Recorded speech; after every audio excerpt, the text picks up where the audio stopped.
നമ്മുടെ ക്വസ്റ്റ് എന്താ തന്നിരിക്കുന്നത്? Find the area. നമുക്ക് ആകെ എന്തുണ്ട്? ഈ സൈഡിൽ ഒരു 45 ഡിഗ്രി ഉണ്ട്, ഇവിടെ ഒരു 60 ഡിഗ്രി ഉണ്ട്, വേറെ ഒന്നും നമുക്ക് തന്നിട്ടില്ല അല്ലേ.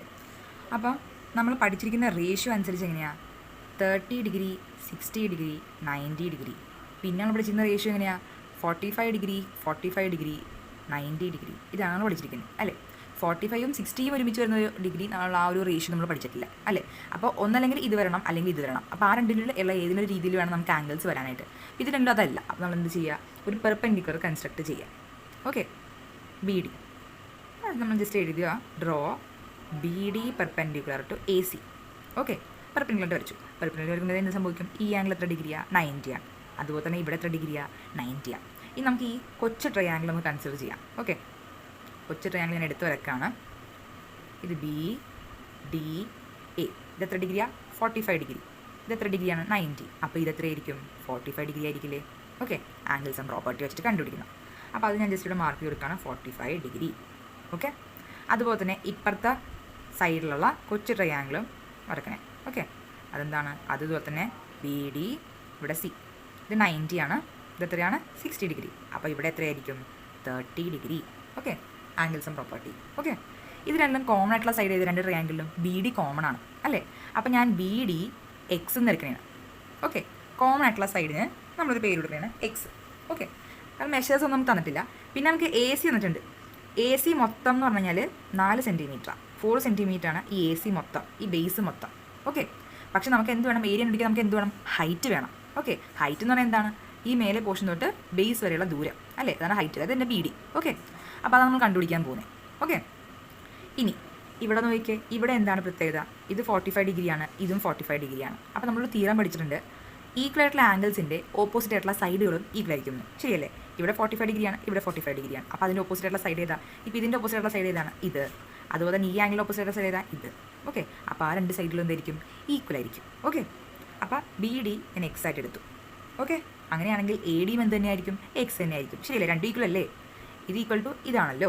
ഓക്കെ, അപ്പോൾ A D C equal to B D C equal to x എന്ന് മെൻഷൻ ചെയ്തു. ഓക്കെ, അങ്ങനെയാണെങ്കിൽ അതായത് ജസ്റ്റ് നമ്മുടെ റീസണാണ്, നമ്മുടെ ഈ ആംഗിൾസ് രണ്ട് ഈക്വൽ ആണല്ലോ. അപ്പോൾ അതുകൊണ്ട് ജസ്റ്റ് സൈഡുകൾ ഈക്വൽ ആണെന്ന് മെൻഷൻ ചെയ്തു. ഓക്കെ, ഇനി നമുക്ക് ഇതിൻ്റെ റേഷ്യോ എഴുതാം. ഓക്കെ, അപ്പോൾ നമുക്ക് ആദ്യം ഏതെഴുതാം? നമുക്ക് ഇത് ഏതെഴുതിയാലും കുഴപ്പമില്ല, ഇഷ്ടമുള്ളത് എഴുതാം. ഓക്കെ, അപ്പോൾ ആദ്യം നമുക്ക് ഈ സൈഡിലത്തെ ട്രയാംഗിൾ എടുക്കാം. ബി ഡി സി എന്ന് പറയുന്ന ഈ ട്രയാംഗിൾ എടുത്ത് നമുക്ക് അതിൻ്റെ റേഷ്യോ എഴുതാം. ഓക്കെ, അപ്പോൾ അതിൻ്റെ റേഷ്യോ എന്താണ്? 30, 60, 90. ഇതാണ് അതിൻ്റെ റേഷ്യോ അല്ലേ. 30, 60, 90. ജസ്റ്റ് അതിൻ്റെ സൈഡുകൾ കൂടെ ഒന്ന് നമുക്ക് മെൻഷൻ ചെയ്യാം. 30 ഡിഗ്രിയുടെ ഓപ്പോസിറ്റുള്ള സൈഡ് ഏതാണ്? ഡി സി, അതെഴുതുക. 60 ഡിഗ്രിയുടെ ഓപ്പോസിറ്റ് ആയിട്ടുള്ള സൈഡ് ഏതാണ്? B D, B D. 90 ഡിഗ്രിയുടെ ഓപ്പോസിറ്റ് ആയിട്ടുള്ള സൈഡ് ഏതാണ്? ഇത് ബി സി. 3 സൈഡുകൾ എഴുതി. ഓക്കെ, ഇതിൻ്റെ റേഷ്യോ എങ്ങനെയാണ്? 1:√3:2. അതാണ് നമ്മൾ 30, 60, 90യുടെ റേഷ്യോ അല്ലേ. ഇനി നമ്മൾ സാധാരണ ഈ റേഷ്യോ നമ്മൾ നമ്പറാക്കി മാറ്റൂലേ. അപ്പോൾ നമ്മൾ എന്ത് ചെയ്ത് കൊടുക്കും? റേഷ്യോ നമ്പറാക്കി മാറ്റി നമ്മൾ എക്സിറ്റ് കൊടുക്കും. ശരിയല്ലേ? കൂടെ എക്സിറ്റ് കൊടുക്കും. 1x, √3x, 2x അങ്ങനെ എടുക്കും. ശരിയല്ലേ? ഇവിടെ എക്സ് നമ്മൾ ഓൾറെഡി ഉപയോഗിച്ചാൽ നമുക്ക് വേറൊരു വേരിയബിൾ കൊടുക്കാം. ഓക്കെ, y കൊടുക്കാം. ഓക്കെ, അപ്പോൾ 1y, √3y, 2y ഇതെല്ലാം എന്താണ്? സൈഡുകളായി മാറി അല്ലേ. റേഷ്യോ മാറി, ഇപ്പോൾ സൈഡായി. ഓക്കെ, അപ്പോൾ അത് നമുക്ക് മെൻഷൻ ചെയ്യാം. ഇപ്പോൾ ഡി സി എന്ന് പറഞ്ഞാൽ എന്താ? താഴത്തെ പോർഷൻ. ഇതെന്താണ്? 1y, അതെൻ്റെ y. പിന്നെ ബി ഡി എന്ന് പറഞ്ഞാൽ എന്താ? ഇത്, അതാണ് √3y. ബി സി എന്ന് പറയുമ്പോൾ എന്താണ്? 2y. ഓക്കെ, ഇവിടെ നമ്മൾ ഓൾറെഡി എന്താണ്? ബി ഡി നമുക്കറിയാം എക്സ് ആണെന്ന്. ഇത് ആദ്യമേ നമ്മൾ എടുത്ത സംഭവമാണ് അല്ലേ. ഇപ്പോൾ ഫോർ എക്സാമ്പിൾ ബി ഡി 2 ആണെന്ന് ഓൾറെഡി ക്വസ്റ്റിനിൽ മെൻഷൻ ചെയ്യുമ്പോൾ നമ്മൾ എന്താ ചെയ്യുക? √3y = 2 എന്ന് പറഞ്ഞാൽ എടുക്കും. ശരിയല്ലേ? അതുപോലെ തന്നെ സെയിം ഇവിടെ നമുക്ക് വേറെ ഇക്വേഷനിൽ വേറെ നമുക്ക് ഡിസ്റ്റൻസ്, അതായത് ഇങ്ങനെ സൈഡിൻ്റെ വാല്യൂ നമുക്ക് തരാത്തത് കൊണ്ട് നമ്മൾ എക്സ് എന്നിട്ട് എടുത്തതാണ്. ഓക്കെ, അപ്പോൾ എനിക്ക് അടുത്ത സ്റ്റെപ്പ് എന്താ എഴുതാം? √3y = x എന്ന് എഴുതാലോ. ശരിയല്ലേ? കാരണം എന്താ? ബി ഡി എന്ന് പറഞ്ഞാൽ എന്താണ്? എക്സ് ആണ്. അതുകൊണ്ട് √3y = x എന്ന് പറയാലോ. ഓക്കെ, ഇനി അപ്പോൾ ഇതിനകത്ത് എനിക്ക് y എഴുതാലോ. y എന്ന് പറയുമ്പോൾ എന്താ? x/√3. ഓക്കെ, എൻ്റെ y ഏതായിരുന്നു? ഡി സി എൻ്റെ y ആയിരുന്നു അല്ലേ. അപ്പോൾ ഈ സൈഡിൻ്റെ ശരിക്കുള്ള വാല്യൂ എന്ന് പറയുമ്പോൾ എന്താണ്? x/√3 ആണ്. ഏത്? ഈ ഒരു സൈഡ്. ഓക്കെ, ഇനി എനിക്ക് വേണ്ടത് എന്താണ്? എനിക്ക് വേണ്ടത് ഹൈറ്റാണ് അല്ലേ. ഇനി അടുത്തത്, അപ്പോൾ എൻ്റെ ബേസ് എന്ന് പറയുമ്പോൾ എന്താ? ബേസ് എന്ന് പറഞ്ഞാൽ മൊത്തം സൈഡ്, ബേസ് എന്ന് പറഞ്ഞാൽ മൊത്തം എന്താണ്? എ സി ആണ് അല്ലേ. അപ്പോൾ എ സി എന്ന് പറഞ്ഞു കഴിഞ്ഞാൽ ശരിക്കും എന്താണ്? എ സി എന്ന് പറഞ്ഞു കഴിഞ്ഞാൽ ഇതിൻ്റെ രണ്ടിനെയും ഹാഫ് അല്ലേ, അതായത് A D plus D C ആണ്. ശരിയല്ലേ? അപ്പോൾ A C = AD + DC. A C എനിക്കറിയാം എത്രയാ? 4 ആണ്. എ ഡി എന്ന് പറഞ്ഞാൽ നമ്മൾ എത്രയാണ് എടുത്തേച്ചേ? എ ഡി എക്സ് എന്ന് എടുത്തേച്ചേ, എക്സ് പ്ലസ് ഡി സി എന്ന് പറഞ്ഞാൽ എന്താണ്? y ആണ് അല്ലേ. ഡി സി നമുക്കിപ്പോൾ വാല്യൂ കിട്ടി, എന്താണ്? X by √3. ഓക്കെ, നമ്മൾ ജസ്റ്റ് സോൾവ് ചെയ്യാം. ഇവിടെ ഡിനോമിനേറ്റർ സെയിം ആക്കാം. 4 is equal to ഡിനോമിനേറ്റർ എന്താ 1 അല്ലേ, അപ്പോൾ √3 ഇൻറ്റു √3, അപ്പോൾ √3x plus x whole divide by √3. Okay, √3യുടെ വാല്യൂ എത്രയാണ്? √3 എന്ന് പറഞ്ഞു കഴിഞ്ഞാൽ 1.73 ആണ്. ഓക്കെ, 1.73 ഇട്ട് കൊടുക്കാം. അപ്പോൾ നമുക്ക് എക്സ് കണ്ടുപിടിക്കണം. ഓക്കെ, എക്സ് ആണ് അതാണ് നമുക്ക് അടുത്ത് കണ്ടുപിടിക്കേണ്ടത്. എക്സിൻ്റെ വാല്യൂ അറിയണമല്ലോ. 4 into √3 is equal to √3x plus X.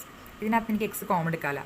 അപ്പോൾ 4 into √3 equal to √3 plus 1 into x. X common എടുത്തു, അപ്പോൾ ഇവിടെ പുറത്ത് എക്സ് എടുത്തു. ഇതിനകത്ത് എക്സ് പോകുമ്പോൾ ബാക്കിയുന്നുണ്ട് √3, ഇവിടുന്ന് എക്സ് പോകുമ്പോൾ ബാക്കിയുന്നുണ്ട് 1 ഇൻറ്റു അങ്ങനെ. ഓക്കെ, എക്സ് അവിടെ നിർത്തിയിട്ട് ബാക്കി ഇപ്പുറത്തേക്ക് കൊണ്ടുവന്നു. അപ്പോൾ എന്തായി?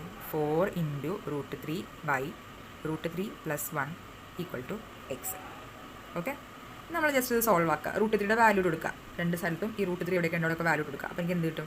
4 into 1.73 divided by 1.73 plus 1 multiply ആയിട്ട് സോൾവ് ചെയ്യുക. അപ്പോൾ എനിക്ക് എക്സിൻ്റെ വാല്യൂ കിട്ടും. കിട്ടുന്ന ആൻസർ എന്തായിരിക്കും? 2.53 എന്ന് കിട്ടും. ഓക്കെ, ഇത് മൊത്തം സോൾവ് ആയി കഴിയുമ്പോൾ എക്സിൻ്റെ വാല്യൂ എനിക്ക് കിട്ടും 2.53. ഓക്കെ, എക്സ് കിട്ടി. ഇനി എന്ത് ചെയ്യുക? ഇനി എന്താ ചെയ്യേണ്ടത്? എക്സ് എന്താണ്? എൻ്റെ എ ഡി എക്സ് ആണ്, അതുപോലെ തന്നെ എൻ്റെ ബി ഡിയും എക്സ് ആണ്. അതെന്താണ്?